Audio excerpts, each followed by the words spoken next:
గతంలో 10 సంవత్సరాల నుంచి రేషన్ కార్డు గతం తగిలే ఇప్పుడు జరిగింది విషయం చూసుకో. ఇప్పుడు జరిగింది చూడమను, ఇమ్మను, లేనోళ్ళకి ఇల్లు ఇమ్మను, దేవుళ్ళ పూజిస్తాం. కళ్యాణ లక్ష్మి తులం బంగారం లేదు లేదు, అది కూడా ఇవ్వలేదు, అది ఇవ్వలేదు. నా బిడ్డకి అడుక్కొని 10 మందితో అడుక్కొని నేను పెళ్లి చేశాను. నా బిడ్డకి ఇంతవరకు ఇవ్వలే, నా బిడ్డకి.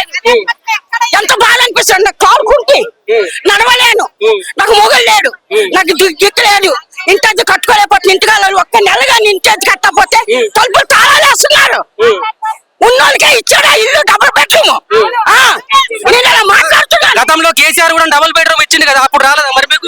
రాలేదు, అవే వచ్చింది టైంకి ఎలక్షన్ టైం వచ్చిందని ఆఫ్ చేసేసి అప్పుడు ఇచ్చే వాళ్ళకు కూడా ఇవ్వలేకపోయారు, ఇవ్వలేదు కూడా. అట్లాంటందుకు దసరా అప్పుడు బతుకమ్మ చీర ఇవ్వలేదు. ఎందుకు చేస్తున్నాడు చేతగాని ప్రభుత్వం, చేతగాని పాలన. ఇంటి కట్టుకోలేక ఇంటి ఒక నెల కట్టపోతామా ఎల్లండి సామాన్లు